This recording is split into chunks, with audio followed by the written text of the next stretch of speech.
Hello दोस्तों, superstar Ritesh Pandey ji का एक नया फिल्म का शूटिंग शुरू हो गई है, जिस फिल्म का नाम है 10वीं पास दुल्हा। जी हाँ दोस्तों, और दोस्तों आप सबको बता दें कि इस फिल्म का प्रोड्यूसर है आशुतोष सिंह जी और डायरेक्टर हैं धीरू यादव जी। और दोस्तों आप सबको बता दें कि इस फिल्म को लिखा है धर्मेंद्र सिंह जी ने। और दोस्तों आप सबको बता दें कि ये फिल्म माँ विंध्यवासिनी फिल्म क्रिएशन प्रस्तुत शिवोहम इंटरटेनमेंट प्राइवेट लिमिटेड के बैनर तले बन रही है दोस्तों।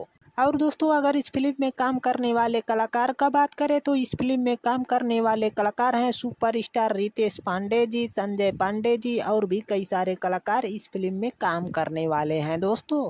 और दोस्तों आप सबको बता दें कि इस फिल्म का डायरेक्टर धीरू यादव जी बहुत शानदार डायरेक्टर हैं दोस्तों। जी हाँ दोस्तों, आप सबको बता दें कि धीरू यादव के डायरेक्शन में बनी हुई फिल्म बहुत शानदार फिल्म बनती है दोस्तों। तो चलिए दोस्तों इस वीडियो को यहीं पर ख़त्म करते हैं दोस्तों। अगर ये वीडियो हमारा आप सबको अच्छा लगा हो तो लाइक, कमेंट और सब्सक्राइब जरूर करिएगा दोस्तों। चलिए धन्यवाद दोस्तों।